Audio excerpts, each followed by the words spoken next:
computador. Ah, celular y computador.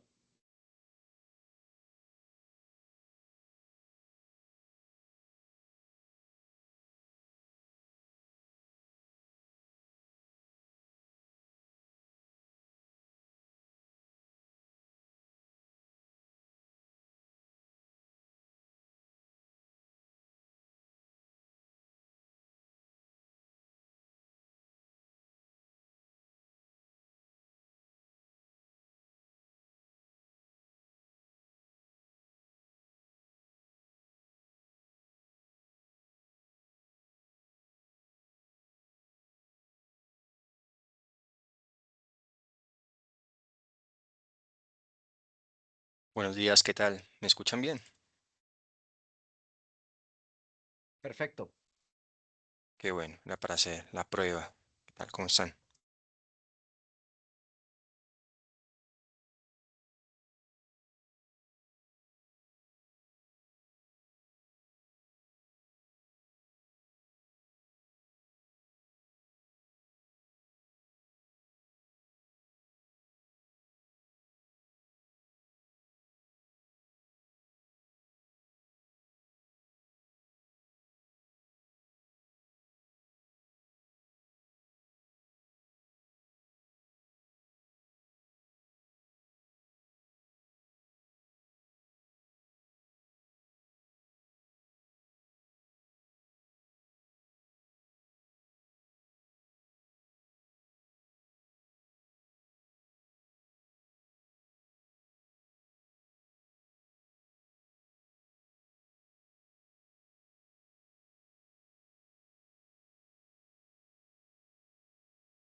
Hola, muy buenos días.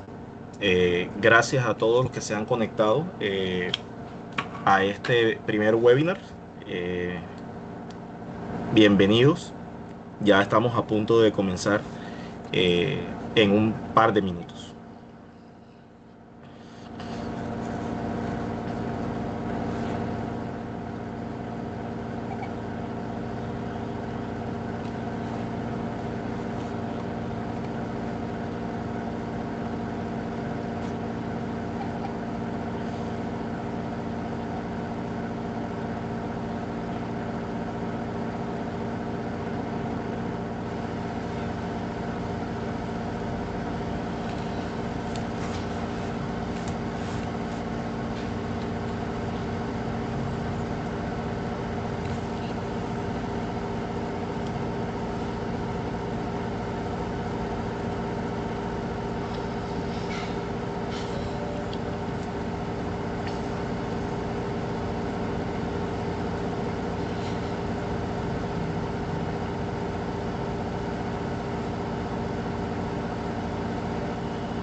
Bueno, son las 9 en punto para respetar la puntualidad de aquellos que se han conectado, a estas 57 personas que están ahora mismo conectadas. Muy buenos días. Eh, Creo que se está viendo la pantalla compartida, ¿no? La presentación, ¿cierto? Sí, sí, sí. Perfecto. Entonces, pues muy buenos días a todos ustedes. Eh, Bienvenidos a este primer webinar que estamos haciendo como preparativo a nuestro Congreso Internacional de Hidrógeno, que como ustedes saben se llevará a cabo este 13 y 14 de mayo en el Hotel Grand Hyatt en Bogotá, como se ha hecho en todas las ediciones anteriores. Esta es la quinta edición. Y por supuesto, dado que el hidrógeno ha tenido pues mucha evolución, ¿no? Con respecto a dónde se va a utilizar, que si es mercado local o exportación, que si es hidrógeno o sus derivados. Si el hidrógeno pues evoluciona, las conversaciones también. Luego, este congreso, esta quinta edición será diferente porque tendremos mucho enfoque en esos derivados. Que son la fuente principal de lo que se está viendo en la demanda de gran escala para el tema del hidrógeno, ¿no? Entonces, este es un webinar que se hace con el fin de homologar algunos conceptos, capitalizar algunos conceptos básicos que después nos van a permitir durante las conversaciones en el Congreso extraer la mayor cantidad de valor de esas conversaciones que vamos a dar allá. Esta es una sesión como para introducir a aquellas personas que están conociendo y están llegando al tema del hidrógeno, que quieren saber más de que por qué el amoníaco está conectado, por qué los fertilizantes es un sector para el hidrógeno. También para aquellos que ya tienen conocimientos, homologar alguna información técnica y alguna información de mercado. Y finalmente, para aquellos más avesados, también un pequeño vistazo a las oportunidades que en Colombia tiene desarrollar una economía de fertilizantes verdes. Entonces, bienvenidos para quienes no me conocen. Mi nombre es Brian Villa, yo soy el presidente ejecutivo de la Asociación Hidrógeno Colombia, que es la agremiación que organiza este congreso, que es el evento más importante de hidrógeno en el país. Y que este año, como dije, se celebrará su quinta edición. En este QR que ustedes pueden ver acá, está pues la página del Congreso donde ustedes pueden encontrar toda la información y en caso de querer registrarse también hacerlo por esa página.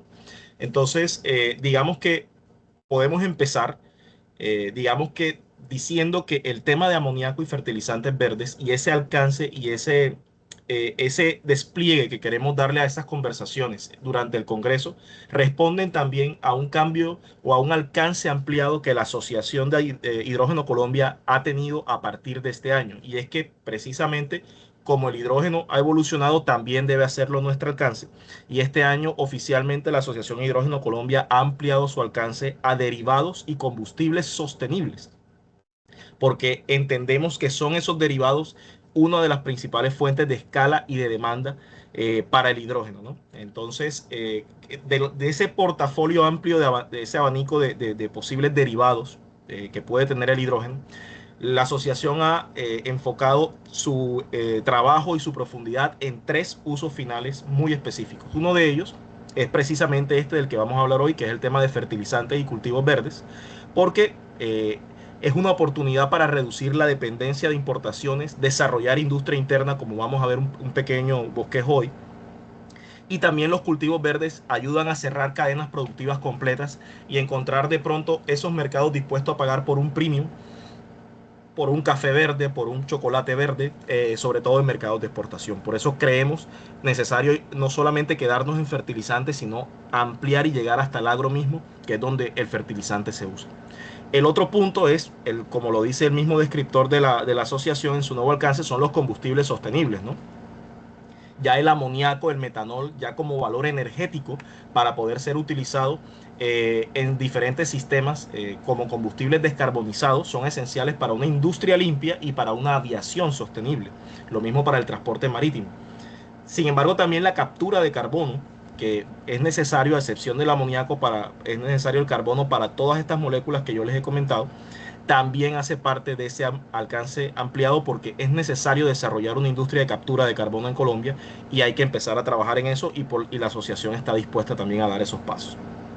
Y finalmente, en el tema de transporte marítimo, si bien el amoníaco y el metanol son los principales combustibles que están llamados a descarbonizar el transporte marítimo, no es menos cierto que ese transporte marítimo va a dar la oportunidad de generar nuevos negocios, no solamente basados en la producción de esas moléculas, sino en toda la cadena de transporte. Entonces el tema de puertos, terminales, bunkering, almacenamiento y reconversión de puertos van a ser oportunidades de negocio muy importantes, y que Colombia tiene un potencial impresionante que explotar. De hecho, nuestro segundo webinar, del cual les comentaré hacia el final de este, va a tratar de ese tema, así que también estén pendientes de la información que vamos a dar. Entonces, tiene sentido y tiene coherencia todo lo que vamos a hablar con este alcance ampliado, con las conversaciones que vamos a dar durante el Congreso. Esta es nuestra asociación, estos son nuestros asociados. Cada día estamos tratando de ampliar nuestra base de asociados para trabajar juntos. Entonces, todos aquellos que se vean identificados con estos sectores ampliados están muy invitados a conversar para que hagan parte de la asociación y trabajemos juntos por desarrollar una economía de hidrógeno en Colombia. Entonces, digamos que esta es la agenda de hoy, que es una agenda un poco ambiciosa, dado que tenemos solamente un espacio de 1 hora. Trataré de ser lo más conciso posible. Vamos a hablar de amoníaco y fertilizantes, entonces empezaremos con el amoníaco. Algo sobre sus propiedades, sus naturalezas, sus características, el proceso de producción. Hablaremos también de los fertilizantes y obviamente le daremos un pequeño zoom a los fertilizantes nitrogenados, que son los que se hacen a partir de amoníaco, y un vistazo de lo que son el mercado y las oportunidades en Colombia. A partir de ahí le daré el espacio a mi colega Juan Manuel Zapata, que nos acompaña Juan Manuel Salazar, perdón, que nos acompaña desde GIZ, Colombia, para mostrarnos un tema que es de mucha actualidad y tiene que ver con, digamos, el impacto que está teniendo los incidentes o la situación del estrecho de Hormuz en todo el mercado mundial y colombiano de fertilizantes. Y finalmente cerraremos mostrando un poco lo que veremos en el Congreso y pues la invitación a estar allá, ¿no? Entonces empezamos con el amoníaco. Yo estoy viendo la pantalla completa, entonces por supuesto no estoy viendo si hay manos levantadas o no. Si hay preguntas, digamos que para poder digamos, abarcar este tiempo corto que tenemos, los invito a que lo hagan en el chat, que en la medida que lo vayamos revisando vamos dando contesta por ahí, de tal manera de que la conversación pueda seguir fluida y pueda terminar en el tiempo. Si nos pasamos unos minutos, no, me perdonarán, pero trataremos de hacerlo en el tiempo, ¿no? Entonces empezamos con el amoníaco y por qué está metido ahora en la conversación, ¿no? Si empezamos hablando de hidrógeno, ¿cómo terminamos hablando de amoníaco? Pues resulta que cuando se empezó a hablar de hidrógeno, se empezó a ver que habían lugares en el mundo que iban a ser importadores y otros que iban a ser exportadores. Entonces, la manera de transportar ese hidrógeno grandes distancias mostró enseguida que el hidrógeno tenía una debilidad, y es que es una sustancia que es muy difícil de transportar a larga distancia porque tiene una muy baja densidad energética. Quiere decir que necesita muchos volúmenes para poder almacenar la energía que yo me quiero llevar. Y eso es un problema, ¿no? Para transportar a grandes distancias. Además de eso, su punto de congelación, es decir, su punto de condensación, para volverlo líquido es muy bajo, menos 253 grados centígrados, que eso es muy cercano al cero absoluto. Y esos son costos de refrigeración supremamente altos. Entonces, esos inconvenientes que tenía la molécula de hidrógeno hicieron pensar en derivados, es decir, sustancias que se pueden producir a partir de hidrógeno, pero que tienen mejores propiedades que el mismo, sobre todo para transporte. Entonces el amoníaco llega ahí a través de eso, porque su punto de condensación, si bien sigue siendo bajo cero, pues no es tan bajo como el hidrógeno, entonces permite hacerlo de una manera, digamos, rentable. Además que el amoníaco lleva más de 120 años siendo una industria madura con cadenas de transporte y puerto completamente desarrollada y, digamos, hay demasiado conocimiento a cuestas para llevarlo de manera segura. No sé si me pueden ayudar con el micrófono para silenciar los micrófonos que estén abiertos, por favor. La densidad energética también es mejor, es un 50% superior a la del hidrógeno. Y también, pues, cuando se empezó a revisar el tema de hidrógeno, se dieron cuenta que el principal uso o el primer uso o adopción que iba a tener el hidrógeno eran aquellas industrias donde ya se utilizaba la molécula. Entonces, si bien el amoníaco no es hidrógeno, al ser derivado de él y usarse mucho en la industria de fertilizantes, ahí quedó identificado un punto de gran demanda, no solamente a nivel Colombia, sino a nivel mundial. Entonces, de ahí ha nacido la importancia del amoníaco como actor en esta transición energética. El amoníaco también es una sustancia que, si bien digamos, su punto de congelación es menos 34 grados a presión atmosférica, es una sustancia que se puede mantener líquida a temperaturas más altas, subiendo la presión, subiéndola un poco. Entonces, de hecho, los carros cisterna, los trailers que transportan o carrotanques que transportan amoníaco por tierra, no se llevan a menos 34 grados, se llevan a temperatura ambiente. Lo que pasa es que para mantenerlo líquido, el tráiler está presionado. Aquí vemos en este diagrama que con 10 bares, que es 10 veces la presión atmosférica, ya uno puede mantener líquido el amoníaco a 25 grados. Entonces, esos camiones cisterna están presionados para poder llevar en estado líquido el amoníaco hacia, pues, en la ruta, ¿no? Y entonces esa compresibilidad que tiene el amoníaco es también una propiedad bastante deseable y bastante aprovechable. Ahora, para transportarlo de manera masiva en barcos, es muy costoso hacer recipientes presionados. ¿Por qué? Porque estamos hablando de recipientes de 10.000, 20.000, 30.000 toneladas y tratándolos de hacer a una presión de diseño de 10 bares, eso sale muy costoso porque serían paredes y techos muy gruesos que harían prohibitiva la construcción de los tanques. Entonces, a niveles masivos es mucho más preferible mantenerlos en recipientes o tanques atmosféricos y hacer el gasto en la refrigeración, que se hace a propósito con el mismo amoníaco como refrigerante, ¿no? Entonces, los buques, los vessels que llevan amoníaco en grandes distancias, lo llevan a menos 34 grados en recipientes o en grandes tanques atmosféricos que están en el barco. Entonces, así es que se transporta el amoníaco. No me voy a extender mucho en esta gráfica. Esta es una gráfica del libro de Backlash Mill que habla del amoníaco y los fertilizantes. Y es todo el árbol de usos del amoníaco. Porque es que el amoníaco es la sustancia química más producida del mundo después del ácido sulfúrico, porque tiene muchísimos usos y tiene toda una familia de usos finales que no solamente abarcan los fertilizantes, que pueden ser estos que están aquí, sino que sirve para hacer el nylon y las fibras que hacen nuestra ropa, los neumáticos. Sirve para hacer etanolaminas, que son esas sustancias que ayudan a capturar el carbono, ahora que la captura de carbono está tan de moda, pero también capturan azufre en las refinerías. Aminas, que son inhibidores de corrosión utilizados para tratamiento de agua y muchos otros usos. Melamina, que es esa famosa resina con la que se hacen todos nuestros aglomerados para construir gabinetes, closet y cosas de las casas. Entonces, el amoníaco es una sustancia muy versátil, si bien es cierto que el 80% de su uso es para precursores y fertilizantes, ¿no? Fertilizantes y precursores de fertilizantes. Esta reacción que tiene el amoníaco es otro de sus atractivos. Esta es la combustión de amoníaco. De pronto en el imaginario tenemos pensado que como el amoníaco tiene nitrógeno, de hecho la molécula de amoníaco, para aquellos que no la conozcan, es esta que usted ve acá, es un átomo de nitrógeno unido a 3 de hidrógeno, su fórmula química es NH3, Podría pensarse que la combustión iba a liberar óxido de nitrógeno, ¿no? Que son gases contaminantes, precursores de lluvia ácida. Pero no, realmente para poder hacer esos gases nitrosos hay que usar catalizador. La combustión de amoníaco es una combustión limpia que produce nitrógeno y agua. Entonces, eso es un atractivo del amoníaco como combustible porque es un combustible que no deja una huella de carbono en su combustión, no produce gases de efecto invernadero. Es una reacción exotérmica y por eso es que el amoníaco se está viendo mucho para combustible, sobre todo en el sector marino. Sin embargo, de pronto la reacción que más suscita interés en esta conversación que tendremos hoy es no tanto su combustión, sino su formación, porque precisamente es el puente con el hidrógeno el que queremos entender, ¿no? ¿Dónde se conecta el hidrógeno con el amoníaco? Pues se conecta en su proceso de producción. El amoníaco es el resultado de una reacción entre el nitrógeno del aire y el hidrógeno.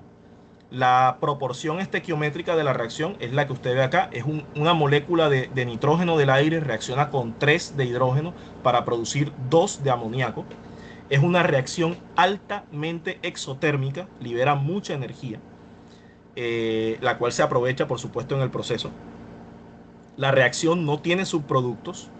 Digamos que yo como ingeniero de procesos encuentro este tipo de reacciones fascinantes porque son muy raras las reacciones que no producen productos laterales indeseados. Entonces el hidrógeno y el nitrógeno no producen nada más sino amoníaco. Entonces eso es una gran ventaja que tiene la reacción.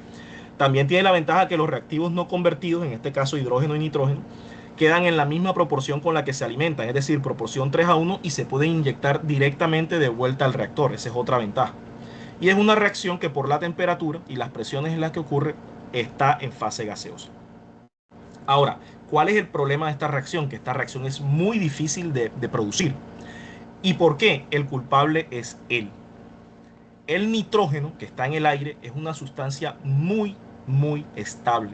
Si ustedes se fijan aquí en este pequeño dibujo, los átomos que conforman la molécula doble de nitrógeno o la molécula diatómica, como le llaman los químicos, es un enlace triple, es decir, son 2 átomos bien amarrados con una estabilidad súper alta y por lo tanto con una muy baja reactividad.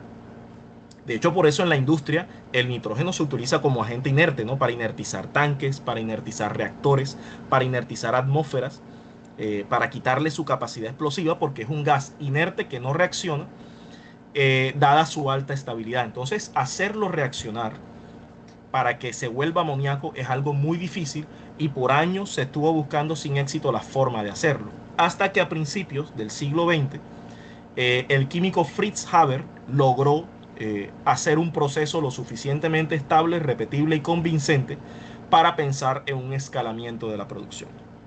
Y es por eso que esta reacción de producción, y seguramente algunos de ustedes la habrán escuchado, se conoce como síntesis de Haber-Bosch o reacción o proceso Haber-Bosch, en honor a Fritz Haber, que fue el que desarrolló la reacción, y Carl Bosch, que fue el que desarrolló el proceso industrial. De hecho, ambos ganaron premio Nobel precisamente por este proceso, y es tal vez uno de los procesos que más impacto ha tenido en la humanidad porque ha protegido a esta población creciente de morirse de hambre, porque la producción de amoníaco a escala industrial produjo una aceleración en la producción de fertilizantes que es completamente necesaria para atender las demandas alimentarias de una población que está creciendo casi que de manera exponencial. Entonces, probablemente es uno de los inventos más importantes de la humanidad este proceso. Haber lo que hizo fue descubrir que, uno, para poder reaccionar se necesitaban muy altas presiones, 2, que se necesitaban muy altas temperaturas, y 3, que se necesitaba la presencia de un catalizador.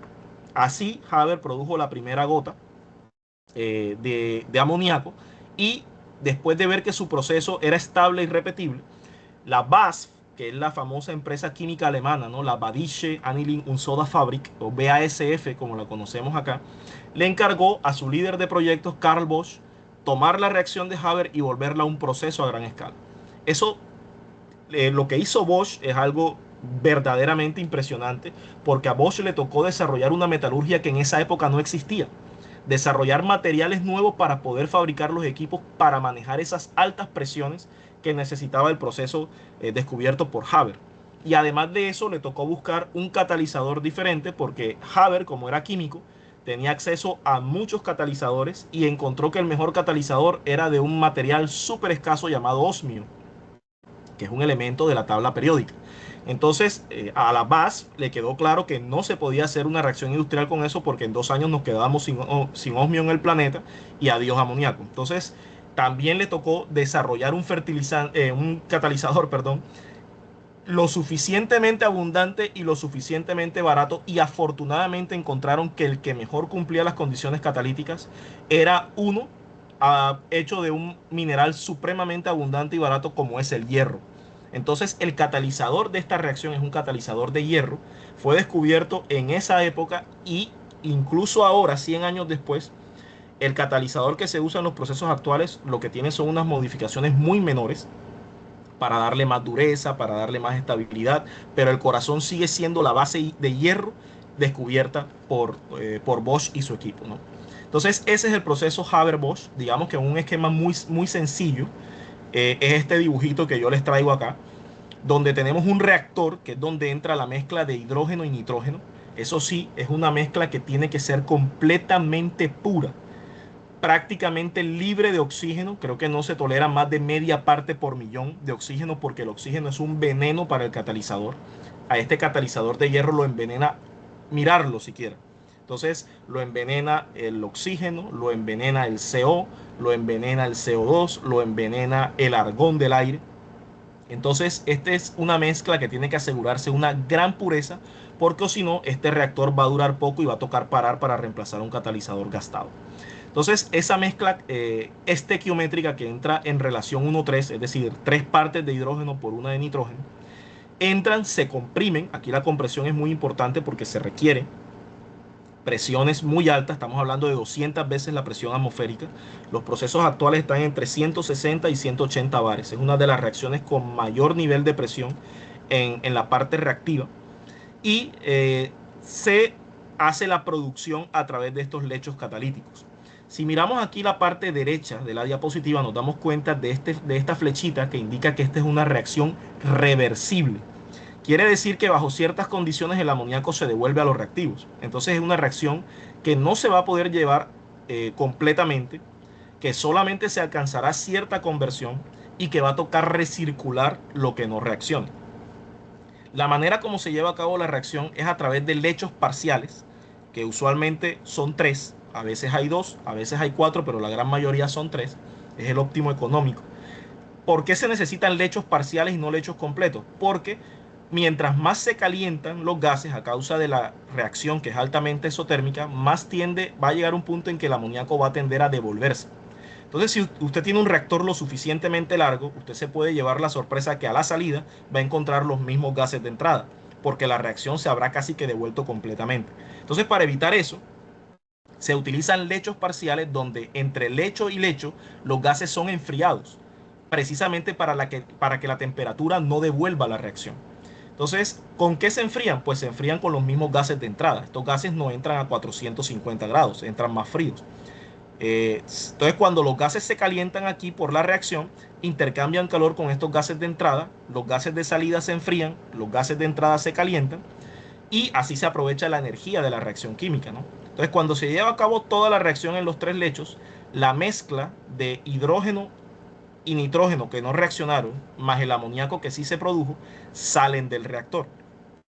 Las conversiones más altas no he visto una conversión más alta en un proceso de 25%. Es una reacción de conversión baja. Como les dije, es una reacción difícil de hacer. De cada 4 partes de reactivo, solamente una se transforma en amoníaco. Las otras 3 hay que devolverlas. Entonces el amoníaco sale con los gases y empieza un proceso de condensación, que yo aquí pongo como si fueran 2 intercambiadores de calor nomás, pero es una batería que pueden tener 4, 5 y 6, donde primero se intercambia calor con los mismos gases de recirculación y después se condensa con agua enfriante y con el mismo amoníaco refrigerado. Se alcanzan temperaturas de hasta menos 30 grados incluso, para asegurar que se condensa hasta la última gota de amoníaco de estos gases. Al condensarse, pues el amoníaco se separa naturalmente de la corriente de gases y los gases que quedan sin condensar, que son los reactivos, se devuelven al reactor, se precalientan y vuelven a entrar. Entonces, Esa es, a grosso modo, el proceso Haber-Bosch para producción de amoníaco. Y esto es independiente si el amoníaco es azul, si es verde, si es púrpura, si es gris, porque todas las unidades de amoníaco, no importa la fuente y el color, deben pasar hasta el momento por un proceso Haber-Bosch.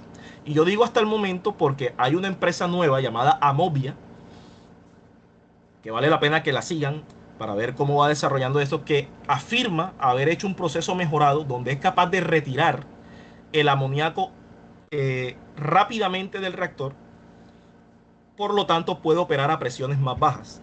Eso sería un salto disruptivo en una tecnología que lleva prácticamente sin modificaciones por más de 110 años. Entonces, este es el proceso Haber-Bosch. La fuente del hidrógeno es la que define en teoría el color del amoníaco o en la intensidad de emisiones del amoníaco, porque si el hidrógeno viene del gas natural, será un hidrógeno gris en la terminología de colores que nosotros durante un tiempo hemos utilizado, y por lo tanto el amoníaco será gris. Si yo lo produzco a partir de gas o de carbón, pero yo capturo el carbono producido por ese proceso que me da origen al hidrógeno, pues entonces el amoníaco también será azul. Pero si yo hago el hidrógeno a partir de electrólisis alimentada por energía renovable, pues entonces el hidrógeno será verde y el amoníaco también será verde. Entonces así se vería una planta de amoníaco. Debe tener su fuente de energía renovable, y la electricidad descarbonizada debe llegar a una subestación donde se alimenta a los electrolizadores. Ahí se produce el hidrógeno. El nitrógeno se produce extrayéndolo del aire en una unidad que se suele llamar ASU, que la pueden escuchar mucho y por eso se las traigo acá. ASU es la sigla de Air Separation Unit, unidad de separación del aire, donde por destilación en la mayoría de los casos el nitrógeno es separado del oxígeno y entra a los reactores o al proceso Haber-Bosch junto al hidrógeno. A partir de aquí se produce el amoníaco se guarda, se almacena, y de ahí se despacha ya sea a una planta de fertilizantes o se despacha para venta, para usos o para exportaciones, ya sea para su uso como energético o para su uso en otras latitudes donde también necesiten hacer fertilizantes con él. Entonces ese es el proceso de amoníaco, en este caso clean ammonia o amoníaco limpio. Pero independientemente de la ruta de obtención del hidrógeno, para hacer amoníaco siempre hay que acudir a un proceso Haber-Bosch. Estos son algunos números del proceso en cuanto a consumos unitarios, para que lo tengan ahí como una regla de dedo. Por cada tonelada de hidrógeno que se usa, se producen 5 de amoníaco. Realmente el valor exacto es 5.5, pero esa relación 1 a 5 nos sirve bastante bien para sacar cálculos rápidos. Entonces, si usted sabe que va a montar una planta de 200.000 toneladas de amoníaco, ya usted sabe que tiene que producir 40.000 de hidrógeno. Entonces, ese es más o menos los datos de la reacción. Otro parámetro importante, en un proceso normal a partir de gas natural, que es la fuente del hidrógeno usualmente usada para la producción de amoníaco actual, por cada tonelada de amoníaco se generan 2 de dióxido de carbono. ¿Ok? Entonces, importante tener en cuenta eso, porque es un proceso bastante intensivo en dióxido de carbono, y de ahí la necesidad y el interés en descarbonizar este proceso tan importante para la producción de alimentos. Ya como último dato, la producción y la tecnología de producción de amoníaco es un oligopolio. Usted no va a encontrar en el mundo a un productor más allá de estos que yo le digo. De pronto se me escapa alguno, pero estos son y poco más. Entonces los principales tecnólogos de la producción de amoníaco son la americana KBR, la suiza Casale, la danesa Haldor Topsoe o Topsoe, que es el nombre que tienen ahora, la alemana ThyssenKrupp, que compró a UDE, que era el que tenía digamos la tecnología del proceso, Stamicarbon, la anterior holandesa, que ahora es italiana y se integró al grupo Maire, y la alemana Linde con su First Ammonia Concept. Entonces estos son la tecnología. Si usted quiere hacer una planta de amoníaco a gran escala, probablemente va a tener que escoger alguno de ellos. Ya como dato final, como dato curioso, en caso para aquellos que no conocen de dónde viene la palabra amoníaco, la palabra amoníaco viene del antiguo Egipto, y es que en los años 2000 a.C., en el templo de Amón, allá en Karnak, se acumulaban muchos depósitos de excrementos de camellos, y el olor que salía de ahí, que era la descomposición de sales de amonio en amoníaco, empezaron a llamarlo así porque era el templo del dios Amón. Entonces, digamos, de ahí viene la palabra ammoniacus, que fue en griego, después pasó a latín y después salió a los diferentes idiomas, pero viene del dios Amón del antiguo Egipto. Entonces, hay como curiosidad. Esto es, digamos, en tema de amoníaco, lo que tengo que comentar. Ahora, pues, a partir del amoníaco, vamos a hablar de los fertilizantes. Entonces, yo aquí hago una pequeña pausa.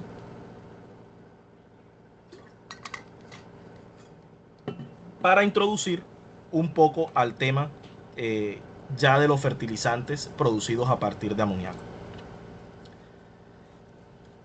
Bien, los fertilizantes, para aquellos que de pronto son muy nuevos en este tema, los fertilizantes son sustancias que se agregan al suelo para que las plantas las puedan consumir y puedan crecer y producir lo que se requiera, ¿no?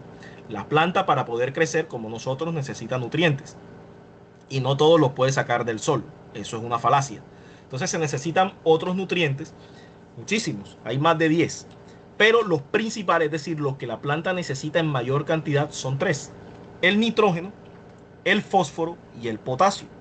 Por eso, usualmente a los fertilizantes ustedes van a escuchar mucho la palabra NPK, porque NPK son los 3 símbolos de las 3 sustancias que son, digamos, requeridas en mayor cantidad por una planta o por un cultivo.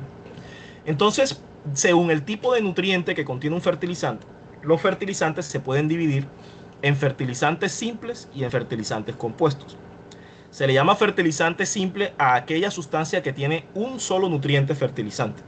Por ejemplo, la urea, que seguramente es el fertilizante más conocido y más escuchado por ustedes, pero que también es el fertilizante más producido del mundo, es un simple, porque solamente contiene nitrógeno. El nitrato de amonio, que es otro fertilizante, es un simple, porque solamente aporta nitrógeno. El triple fosfato, ya sea el superfosfato o el triple fosfato, son fertilizantes simples, porque solo añaden fósforo. Y el cloruro de potasio, por ejemplo, también es un simple, porque solo aporta potasio. Entonces, como una planta necesita los 3 nutrientes, hay que combinarlos. Entonces, usted lo puede combinar en fertilizantes compuestos, que son ya fertilizantes que contienen más de un nutriente. Esos fertilizantes compuestos se pueden hacer de 2 maneras. Por mezcla física, es decir, tomar en ciertas proporciones cada uno de estos fertilizantes simples, revolverlos y hacer una mezcla lo más homogénea que se pueda y aplicarlo hacia el suelo. Entonces ahí le están cayendo pues muy aproximadamente los nutrientes en la dosis que la planta necesita, porque usted lo prepara con las proporciones que usted tiene en mente primero. O usted puede hacer un fertilizante complejo, que es un fertilizante que se produce a partir de reacciones químicas, donde se usa el amoníaco, que es ahí donde se usa el amoníaco, tanto en la producción de urea y nitrogenados como en la producción de fertilizantes complejos. Y entonces se dan una serie de reacciones que hacen que cada grano de este fertilizante tenga los 3 nutrientes en la misma proporción. Por lo tanto, estos son los fertilizantes más sofisticados que hay, los más eficientes, pero son los de mayor valor agregado. Entonces, su costo es mayor que un fertilizante simple o un fertilizante mezclado. Aquí se pueden ver ya, digamos que en la vida real, algunos de estos fertilizantes simples, la urea y su característica perlada blanca, que seguramente muchos de ustedes habrán visto. El potasio, que usualmente viene en coloración roja-naranja. El fósforo o el fosfato diamónico, que este realmente es un complejo porque aparte de fósforo tiene nitrógeno. Pero más que todo se utiliza por el alto contenido de fósforo, ¿no? Entonces es de color marrón. Entonces cuando usted los mezcla para hacer un fertilizante compuesto mezclado, entonces usted lo revuelve bien y le queda algo así como lo que está en la parte derecha. De hecho, si usted es una persona que compra en Home Center, por ejemplo, fertilizante para sus plantas de la casa, probablemente ha visto bolsas de fertilizante con este aspecto. Son mezclas físicas. O también habrá visto bolsas de urea completamente blancas. También en los complejos químicos usted puede ver una uniformidad en el color,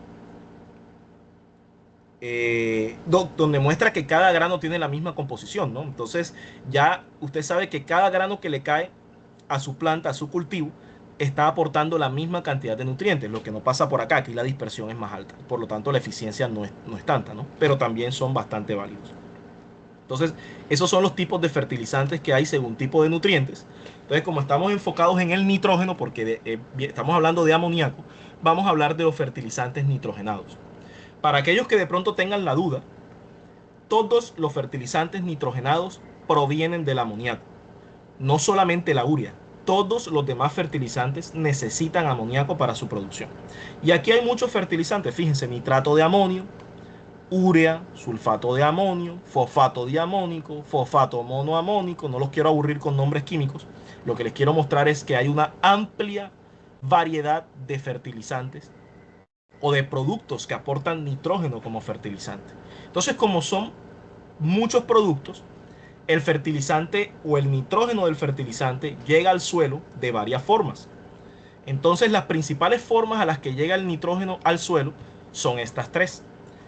El nitrógeno ureico, que es el nitrógeno orgánico que está en la molécula de urea, que es una sustancia orgánica.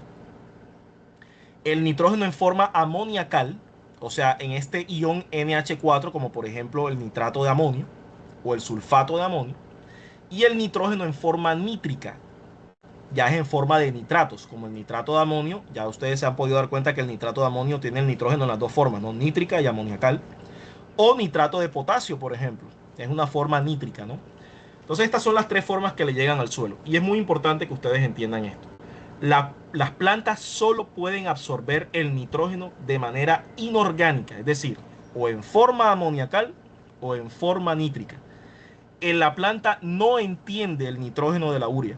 Entonces el nitrógeno de la urea la planta no lo puede absorber directamente. Entonces, para que el nitrógeno de la urea pueda ser absorbido por la planta, toca que lleve a cabo unas reacciones en el suelo, donde por acción de la vamos a llamarle de la flora microbiana del suelo y la humedad, la urea cuando llega al suelo empieza a tener unas reacciones para convertirse en esas formas que la planta sí puede absorber. Entonces, la primera reacción que hace la urea en el suelo se llama hidrólisis, donde por acción de agua dentro de unos microorganismos que tienen una enzima llamada ureasa, se produce esta descomposición de la molécula de urea y el amoníaco, perdón, y la urea se convierte en nitrógeno de forma amoniacal, producto de la hidrólisis. Y con esta forma ya la planta lo puede absorber. Ahora, la forma amoniacal también lleva transformaciones en el suelo a partir de otras bacterias como las nitrosomonas y la nitrobacter, y el nitrógeno amoniacal en el suelo también se puede transformar en nitrógeno nítrico en un proceso que se conoce como nitrificación. Entonces estas reacciones ocurren en el suelo y hacen que el nitrógeno de la urea tenga estas transformaciones antes de ser disponible o estar disponible para que la planta lo absorba. Esto es muy importante saberlo. Aquí está la familia de fertilizantes nitrogenados. No me voy a extender mucho, solamente voy a explicar a partir de qué reacciona, porque yo lo que quiero es que ustedes vean que el amoníaco es el precursor de todos ellos, pero para hacer algunos de ellos es necesario otros productos, y esos otros productos representan oportunidades de desarrollar industria en un país como Colombia. Si yo quisiera hacer aquí en Colombia un fertilizante como el fosfato de amonio, no solamente necesitaría generar una demanda de amoníaco verde, sino que necesitaría generar una demanda de ácido fosfórico, y aquí yo podría explotar mis yacimientos de fósforo porque Colombia tiene fósforo. Entonces, fíjense las oportunidades de industrialización que se dan a partir de usar nuestra propia electricidad para hacer amoníaco, para hacer moléculas, para hacer industria. Ese es el mensaje que quiero que les lleven. Por lo pronto, si ustedes quieren, pueden tomarle una captura a este diagrama para que, digamos, lo puedan revisar con calma después. Pero lo que quería yo resaltar era eso, que podemos generar el desarrollo de industrias conexas y poder crecer industrialmente a partir de estrategias de desarrollo de fertilizantes producidos aquí en Colombia. Entonces vamos a ver cómo se producen los fertilizantes nitrogenados que están aquí en la parte roja. El primero de ellos, por supuesto, es la urea. La urea se produce a partir de un proceso llamado Bosch-Meiser. Sí, Bosch es el mismo del proceso Haber-Bosch. Este proceso lo que hace es reaccionar el amoníaco con el dióxido de carbono en una reacción gas líquido donde el dióxido de carbono burbujea en el amoníaco produce unas sustancias intermedias y esas sustancias intermedias después dan lugar a la urea y al agua. Entonces, básicamente la reacción global es amoníaco más dióxido de carbono, producen urea y agua. Es una reacción también compleja en el sentido de que necesita altas presiones, las mismas presiones que un proceso Haber-Bosch. Necesita temperaturas no tan altas como las Haber-Bosch, pero sí lo suficientemente altas, casi 200 grados. Y es una reacción que se hace gas líquido. ¿Okay? Esta es una reacción que necesita hacerse a estas temperaturas por la cinética, es decir, para que se pueda producir rápidamente y tengamos tamaños de planta económicamente viables. Y la presión es para mantener los compuestos intermedios de manera estable, porque son compuestos intermedios muy inestables, que hay que controlar en qué momento se descomponen a urea, ¿no? Entonces, este es el proceso Bosch-Meiser para la producción de urea. Los principales licenciadores tecnológicos de procesos de urea usan este proceso. El nitrato de amonio, que es otro fertilizante que se hace a partir de amoníaco, se produce a partir de la reacción del amoníaco con el ácido nítrico. Entonces aquí entra en la escena una nueva sustancia que es el ácido nítrico. Necesitas una planta de ácido nítrico, pero el ácido nítrico se hace también a partir de amoníaco. Entonces realmente el amoníaco es el precursor de toda la molécula de nitrato de amonio. Esta es una reacción mucho más sencilla que la de la urea. Entonces se lleva a cabo de manera acuosa, es decir, en solución, a presión atmosférica, a temperaturas de 100 grados. O sea, esta es una reacción muy fácil de hacer. Es decir, el amoníaco reacciona muy rápido con el ácido nítrico y forma nitrato de amonio. Aquí de pronto el warning importante tener, y es que el nitrato de amonio es una sustancia peligrosa. Es decir, su manejo es con mucho cuidado porque ella es explosiva. Y no es explosiva porque sea combustible, sino lo contrario, es explosiva porque es un comburente, como el oxígeno del aire. Es un agente oxidante muy violento y la culpa la tiene nuevamente la molécula de nitrógeno. Y es que el nitrógeno del aire es una molécula tan estable que todos los productos nitrogenados de alguna manera quieren volver a él, a esa forma estable, ¿no? Entonces los productos de nitrógeno suelen descomponerse muy rápido para volverse nitrógeno elemental. Por eso muchos explosivos que ustedes conocen de nombre tienen la palabra nitro en ella. Nitroglicerina, trinitrotolueno, y por eso muchos explosivos son hechos a base de nitrógeno, porque es que los compuestos de nitrógeno suelen tener descomposiciones violentas en ciertas condiciones para volver al nitrógeno elemental. Entonces el nitrato de amonio hay que tener cuidado cuando está en forma seca, cuando está en forma sólida, porque puede llegar a descomponerse fácilmente. Cuando está en forma acuosa es completamente inofensivo. Entonces, una de las cosas que uno trata de usar es nitrato de amonio en solución lo más que uno pueda, ¿ok? Y no tener grandes almacenamientos de nitrato de amonio como sólido. Era como agregar ese importante marca. Los fosfatos de amonio, que son dos, el MAP y el DAP, que significan fosfato monoamónico y fosfato diamónico. No los quiero atiborrar de química, simplemente que ustedes entiendan que hay dos. Y los dos se producen con la misma reacción entre el amoníaco y el ácido fosfórico. Lo único que usted varía son las proporciones para obtener uno u otro. O si usted quiere directamente obtener una mezcla de las dos, también lo puede hacer. Entonces, ambos fosfatos se producen en la misma planta y la planta, cambiando la receta, decide si va a producir solo monoamónico, solo diamónico o una mezcla de ambos. Es una reacción también que se hace en fase acuosa, a presión atmosférica. Es una reacción súper sencilla y después se granula. Esa es la reacción de producción del fosfato de amonio.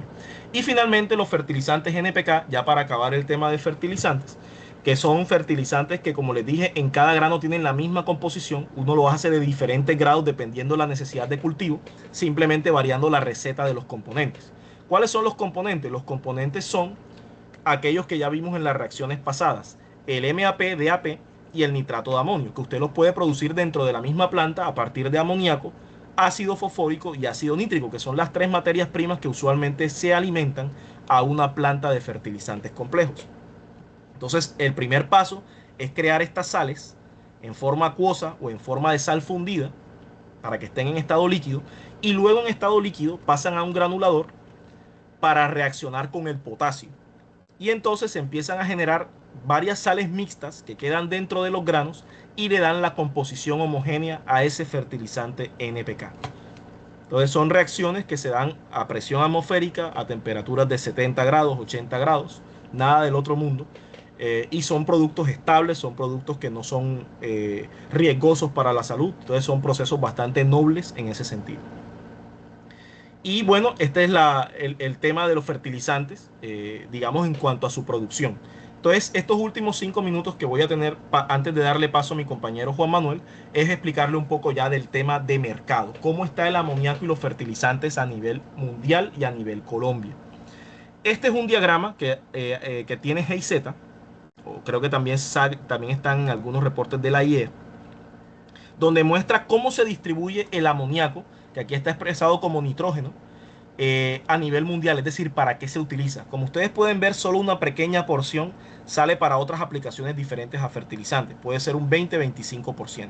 El resto se utiliza para hacer fertilizantes y de esos, la mitad se va para hacer urea. La urea definitivamente es el fertilizante más producido en el mundo, más comercializado en el mundo y es el mayor uso final del amoníaco en el mundo. Sin embargo, no es el único. Se hacen NPKs, se hacen fosfatos de amonio, se hacen nitrato de amonio y algunas de sus variedades como urea nitrato de amonio o nitrato de amonio cálcico, que es el producto que va a producir el proyecto de Villeta en Paraguay, que son derivados del nitrato de amonio, y otras sales fertilizantes, ¿no? Entonces, así es que está distribuido en el mundo. De amoníaco se producen al año prácticamente 180 millones de toneladas, que expresadas como nitrógeno son 150 millones. Y ya bajando del mundo a Latinoamérica, este diagrama lo que quiere mostrarles a ustedes es la alta dependencia de importaciones que tienen los países de Latinoamérica. Con la excepción de Trinidad y Tobago y Venezuela, digamos en condiciones normales de operación, a excepción de ellos dos, todos los demás países tienen una dependencia superior al 75% de importación de fertilizantes para cubrir su agricultura. Eso pone a la región LATAM en una posición muy vulnerable, no solo a Colombia, a toda la región, a todos estas inestabilidades geopolíticas y eventos internacionales que pues estamos completamente a merced de ellos, y ahora Juan Manuel se los va a explicar mejor. En el caso de ya Colombia, bajando de la región al país, este es como el mapa de importación de fertilizantes de Colombia. Se importan casi 2 millones de toneladas al año de diferentes tipos de fertilizantes que vienen de diferentes lugares del mundo. Digamos que los principales lugares de donde vienen son Trinidad, Canadá, Estados Unidos y Rusia, cuando pues antes de las sanciones, ¿no? Como fuente de potasio. Este es un desglose de las importaciones que se tuvieron en el año 2024. Y aquí podemos ver que si llevamos todos los fertilizantes nitrogenados que se importan, lo llevamos a amoníaco equivalente, aquí estamos necesitando en Colombia 800.000 toneladas al año de amoníaco para poder cubrir esas necesidades agrícolas. Si yo quisiera hacer un ejercicio y decir, voy a dejar por fuera la urea y solamente voy a sustituir por producción nacional los otros fertilizantes nitrogenados que no son urea, todavía tengo una demanda de 500.000 de toneladas al año. Entonces, si aquí en el tema del hidrógeno estamos buscando demanda, señores, aquí hay demanda. Lo que pasa es que tenemos que desarrollarla y atrevernos a morderle un pedazo del pastel a estas importaciones para ir mejorando nuestra resiliencia y nuestra seguridad alimentaria. Pero demanda hay, porque esto actualmente es lo que se consume en Colombia para poder alimentar al país. Entonces, importante tener esto en cuenta. Y no quiero terminar sin hablar de los cultivos verdes, es decir, pensar más allá del fertilizante y tratar de armar encadenamientos productivos que vayan hasta el cultivo. Porque si se fijan, los sobrecostos del hidrógeno verde se van diluyendo conforme avanzan y se desarrolla una cadena de valor. Así que si el fertilizante ya ha bajado todo este sobrecosto, fíjense que el hidrógeno verde es 6 veces más costoso que el gris, pero ya el fertilizante que se hace con ese hidrógeno es solamente un 50% más costoso, porque sigue siendo altamente costoso, pero ya no es este sobrecosto exagerado porque se va diluyendo entre otros elementos de la cadena de valor. Por lo tanto, los cultivos verdes deberían diluir todavía más ese sobrecosto y probablemente en el mercado de exportación encontrar esa voluntad de pago de ese sobrecosto por, como les dije al principio, un café verde, un chocolate verde, un aguacate verde, porque seguro hay mercados de exportación que están dispuestos a pagarlo. De hecho, ya eso se está haciendo. Hay empresas que ya lo vienen haciendo, entonces esto no es un imposible y es algo que el país puede revisar. Entonces, no me voy a extender en esta matriz FODA. Yo les pido que le tomen captura, que es como un diagnóstico que hacemos en el tema de fertilizantes en Colombia sobre las fortalezas, las oportunidades, las debilidades y las amenazas que hay para un mercado y una economía de fertilizantes verdes en Colombia. Entonces yo voy a suspender acá, le voy a dar el paso a mi compañero Juan Manuel de GIZ para que nos explique un tema de mucha actualidad, como es el impacto de lo sucedido en el Estrecho de Hormuz en todo el mercado mundial y nacional de fertilizantes. Entonces, Juan Manuel, yo voy a dejar de compartir pantalla acá y te cedo la palabra a ti, amigo. Brian, muchísimas gracias por tu intervención. Creo que ya ven mi presentación, ¿no? ¿Me confirmas? Yo la veo. Listo, perfecto. Bueno, creo que Brian ya hizo una explicación muy completa de todo el mercado del amoníaco y los fertilizantes. Vamos a ver precisamente, como Brian mencionó, las implicaciones que tiene el cierre del Estrecho de Hormuz. Sabemos que se habla mucho pues, de todo el impacto que tiene en el mercado del petróleo, del gas natural licuado. Por cierto, en el tema del gas natural licuado no se habla que mucho de este gas natural licuado también va para plantas de amoníaco y fertilizantes en muchos países. Entonces, este es un impacto que veremos muy importante en todo este sector y cómo afecta a Colombia y América Latina. Y si nos fijamos quiénes son los principales países que exportan este amoníaco desde el Estrecho de Hormuz, vemos que Arabia Saudita e Irán son líderes y vemos países muy afectados, sobre todo países como la India, como Corea del Sur. Entonces ya tenemos que ir teniendo en cuenta que el Estrecho de Hormuz, aparte de ser, digamos, como se llama muchas veces la gasolinera del mundo, también es un importantísimo polo industrial y vemos efectivamente cómo el cierre del Estrecho de Hormuz tiene un impacto en un mercado que estamos hablando que son cerca de 4 millones de toneladas de amoníaco, sus exportaciones. Y si entramos a revisar qué países de nuestra región son muy afectados, pues tenemos el caso de nuestro vecino Brasil. Acá en la imagen de la derecha podemos ver que por supuesto Brasil desde el 2020 al 2028 importó 8 billones de dólares, repito la cifra, 8 billones de dólares de esta región y vemos que a nivel internacional esta cifra alcanza 50 billones de dólares.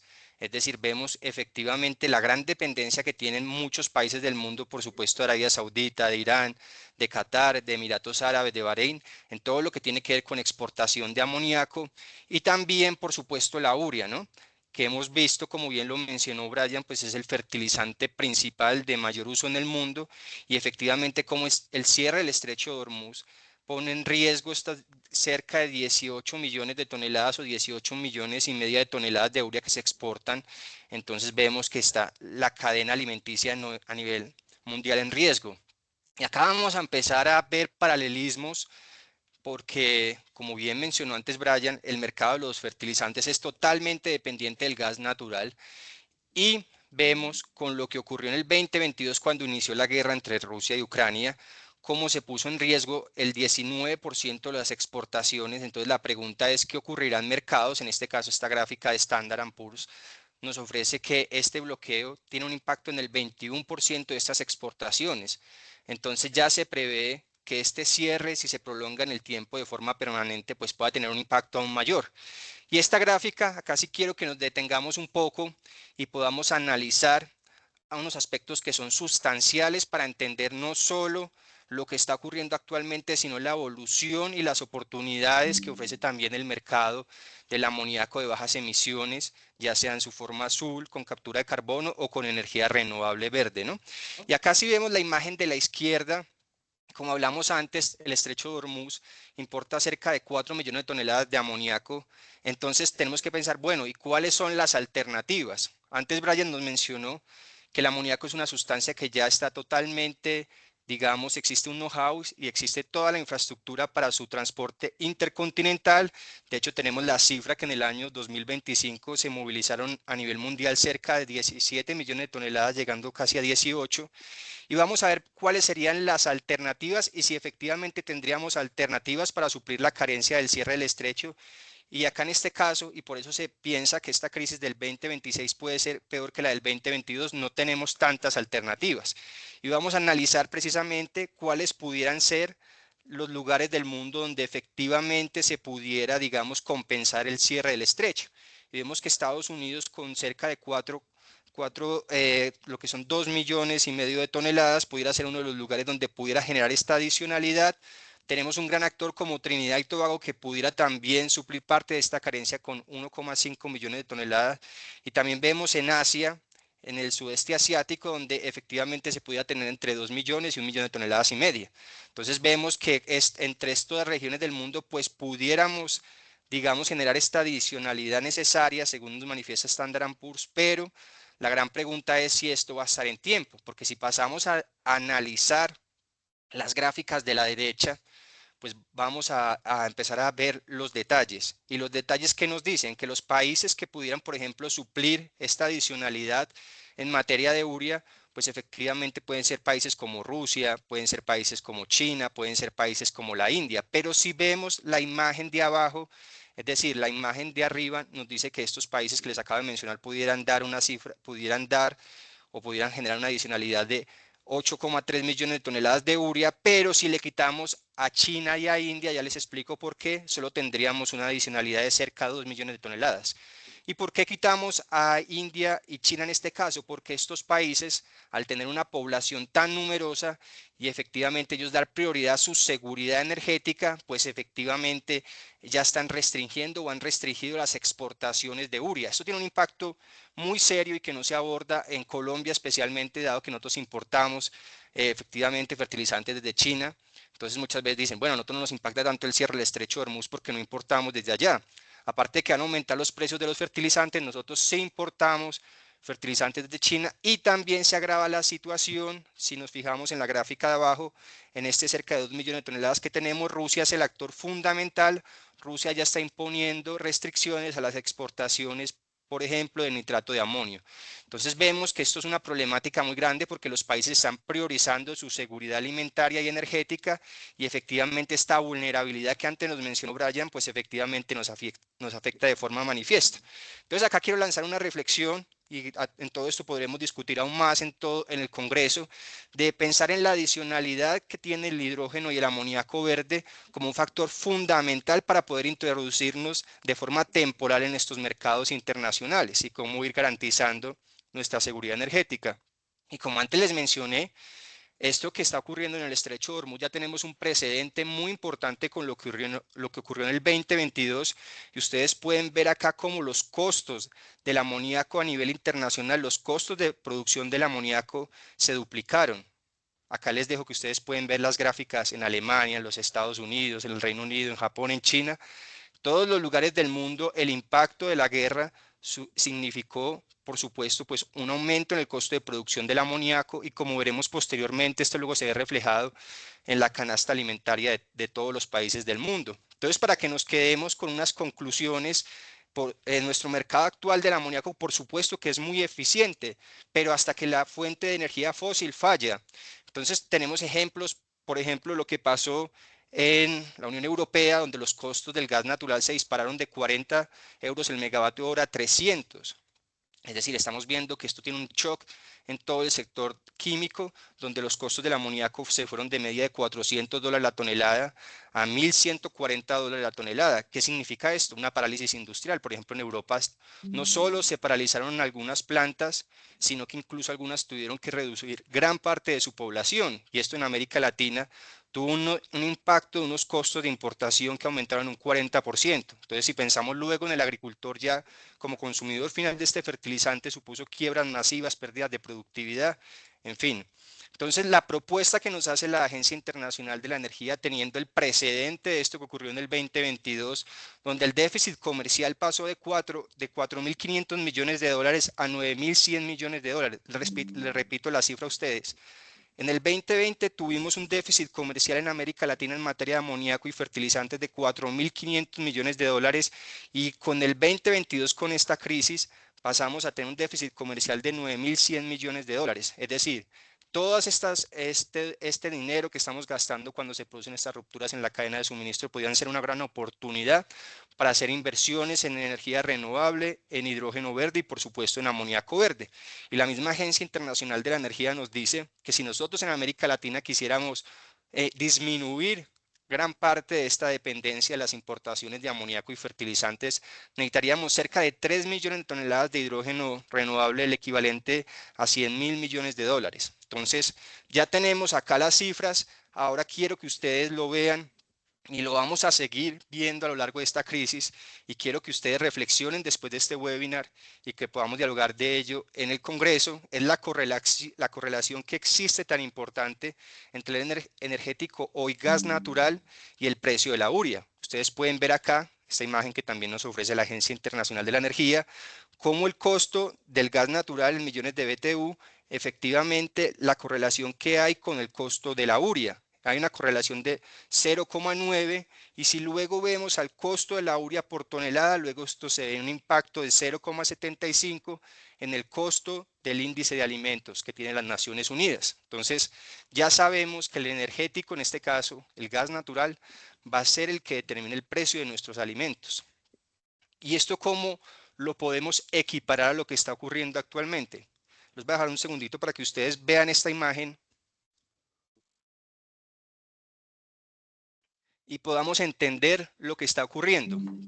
Y acá lo que nos dice esta imagen, y vamos a arrancar por la imagen de la izquierda, donde dice el precedente, la guerra, la crisis del 2021 y 2022, con la guerra entre Rusia y Ucrania, pues vemos que la situación de partida en el mercado de los futuros de la urea era de $436 la tonelada de la urea, hablando de mercados de futuros.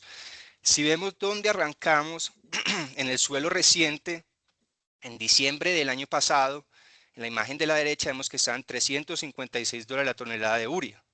Entonces, bueno, vemos ahí que de momento pues partimos de una situación un tanto más baja, pero el problema es que a lo largo de los meses y hasta llegar al 2022, vimos un crecimiento en el momento álgido de la crisis entre Rusia y Ucrania, un crecimiento en el costo de lo que tiene que ver con la urea de un 140%. Actualmente, perdón, hay un micrófono abierto, si me pueden colaborar cerrándolo. Vemos que actualmente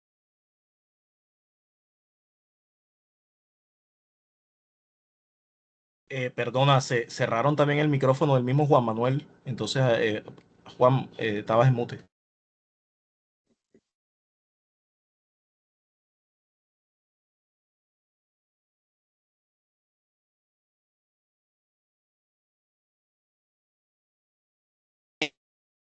listo, ya solucionado. Bueno, volvemos. Entonces acá para recapitular, quedémonos con la cifra de que el mercado de futuros de la urea tuvo un crecimiento de un 140% en el momento álgido de la crisis del 2022, y actualmente en el 2026, y sin saber hasta qué punto llegaremos, porque les recuerdo que apenas llevamos un mes de esta crisis, tenemos un crecimiento de un 92,7%.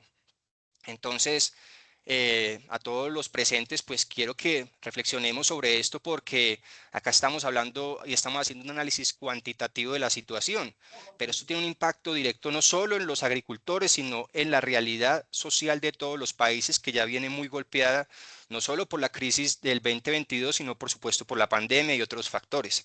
Entonces, esperemos, y hay proyecciones y escenarios ya, digamos, más extremos, que dicen que si continuamos con esta situación, el costo de la urea, que llegó a los $1.100 la tonelada en el 2022, puede ser superado por esta crisis, y efectivamente esto puede tener una situación dramática para toda la población mundial. Entonces, bueno, vamos a pasar al siguiente, y acá vemos, y ya lo vemos en el tiempo, como en 3 semanas, con una gráfica que nos ofrece Argus, pues vemos el crecimiento que ha tenido el costo de la urea. En este caso es la urea que va de Egipto a Europa, uno de los principales suministradores de urea granular al mercado europeo. Pues vemos un crecimiento que ya está llegando a cerca de los $800 la tonelada de urea. Entonces vemos que ya existen algunos mercados sumamente afectados en cuanto a los costos. Y bueno, para ir cerrando, para ir ya capitulando, pues ya sabemos, antes lo mencionó Brian, que en América Latina nuestros países tienen 80% de dependencia, en el caso colombiano más de un 90%, incluso tenemos países que importan el 100% de sus fertilizantes. Vemos efectivamente como en momentos de crisis como como en el 2022, el déficit comercial llega a 9.100 millones de dólares, y algo que no hemos hablado hoy, toda la producción de amoníaco con gas natural equivale al 1% de las emisiones a nivel global, y efectivamente esto no se trata solo, digamos, de medidas climáticas, sino también de medidas de seguridad alimentaria, y también reflexionar cómo en América Latina efectivamente como con lo que nosotros hemos denominado un arbitraje energético, es decir, con nuestros recursos renovables, como el que tenemos ya tanto know-how como la energía hidroeléctrica en el interior del país y como en la zona norte, por ejemplo, con la energía eólica, pues pudiéramos efectivamente generar este amoníaco verde y sobre todo también ahí estamos trabajando muy fuerte con el gobierno nacional y también con los actores como la Asociación de Hidrógeno, la Cámara de Hidrógeno de Andinaturgas y muchos actores que están desarrollando estos proyectos, efectivamente cómo fomentar la demanda de estos fertilizantes de amoníaco y reducir la dependencia que tiene efectivamente pues Colombia, América Latina en todo este sector. Y para ello en el Congreso, y esto es como una breve introducción a lo que veremos, pues haremos como un recorrido por el mundo y veremos diferentes proyectos, diferentes estrategias que ya están funcionando y que están contribuyendo a que muchos países, y sobre todo pues hay un caso que es muy interesante, que es el caso de la India, pues están haciendo estos proyectos con políticas de seguridad y soberanía alimentaria y sobre todo también como las empresas que han sido una de las principales afectadas a la hora de producir alimentos, pues están queriendo garantizar su suministro. Entonces, bueno, yo los veo el 13 de mayo en el 5º Congreso de Hidrógeno que será acá en Bogotá, en una conferencia que estaremos dando al respecto de este panorama de los fertilizantes verdes en Colombia y el mundo. Muy agradecido por esta invitación de la asociación. Les dejo acá el QR del proyecto en el cual yo trabajo en la cooperación alemana, que se llama Istudiplo, y toda la información sobre el hidrógeno que se encuentra en el ecosistema H2 Colombia, que por cierto trabajamos con los colegas del Ministerio de Minas y Energía, y bueno, siempre a todos los que nos apoyan, en este caso, pues este proyecto Istudiplo es posible gracias al Ministerio de Relaciones Exteriores de Alemania con fondos de la Iniciativa Internacional del Clima y nosotros desde la cooperación alemana lo implementamos junto con nuestros socios locales. Muchas gracias. Juan Manuel, muchísimas gracias. Excelente presentación y bien pertinente lo que hablas porque es una noticia de total actualidad y que ya se está reflejando en los precios de los fertilizantes en el mundo y en Colombia también se está empezando a sentir. Entonces, ya para cerrar, después de esta información compartida pues por nosotros y también por la excelente disertación que ha hecho Juan Manuel, les comento qué temas veremos de esto en el Congreso, ¿no? Les dije que esta conversación era una base para poder aprovechar mejor las conversaciones que tendremos en el Congreso, ya que tendremos un bloque completo dedicado a fertilizantes y entonces podremos ver el outlook de cómo va creciendo la industria de los fertilizantes verdes en el mundo y en Colombia. Tendremos conversaciones de fertilizantes y cultivos verdes como habilitadores de proyectos en Colombia. Veremos también algunas experiencias en desarrollo de proyectos de amoníaco en Colombia, cómo vienen y esas lecciones aprendidas que se están teniendo en el armado, con todas las aristas que involucra desarrollar un proyecto en Colombia. Y también alguna sorpresa más que estamos trabajando en ella y manténganse atentos a nuestras redes sociales que ya les estaremos informando. Pero son los temas que veremos en el Congreso con relación al tema de amoníaco y fertilizantes, que consideramos que es uno de los ejes clave que el país debe desarrollar para hacer surgir una economía de hidrógeno en Colombia y una demanda sostenida en el tiempo. No siendo más, yo simplemente les comento que en el próximo webinar estén muy atentos a nuestras redes sociales que le avisaremos la fecha. El siguiente webinar, camino al Congreso Internacional de Hidrógeno, se va a tratar de transporte marítimo. Todas las oportunidades que están naciendo en temas de terminales, puertos, bunkering, para poder manejar esas sustancias que están llamadas a hacer la descarbonización del transporte marítimo. Corredores verdes, América-Europa, y oportunidades para puertos colombianos. Así que estén muy atentos a las fechas que estaremos publicando prontamente en redes sociales. No dejen de seguirnos acá y por favor los esperamos en el Congreso para seguir conversando. Vi que en el chat hay muchas empresas que han aprovechado el chat para mostrar sus capacidades, sus productos, qué es lo que hacen, para que la gente los conozca. No hay mejor escenario que hacerlo que en el Congreso Internacional de Hidrógeno. No solamente los contenidos, las conversaciones, sino el networking que hay ahí va a ser muy importante para sus empresas, así que no dejen de asistir este 13 y 14 de mayo en la ciudad de Bogotá, en el Hotel Grand Hyatt. Como les dije, aquí les dejo el código de barras que les mostré al inicio para que se puedan inscribir. Aprovechen, por ahí están unas informaciones en el chat que se mantuvieron unas tarifas con descuentos, se han extendido los periodos. Y si consideran que esta conversación de hoy ha sido valiosa, realmente serán aún más las que tendremos en el Congreso. Así que no se lo pierdan. De mi parte, pues muchísimas gracias por habernos escuchado. Nos extendimos unos minutos, pero creo que valió la pena. Y no siendo más, les agradezco la asistencia, la masiva asistencia, y estén atentos a nuestras redes para nuestro próximo webinar.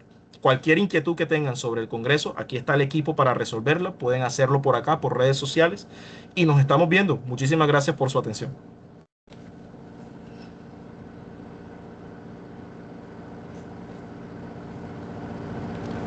Muchas gracias. Muchas gracias. A ustedes. Muchas Gracias. Muchas gracias, muchas gracias. Un abrazo. Gracias, Buen Brian. día. Hasta gracias. luego. Gracias Para por servirles. seleccionar.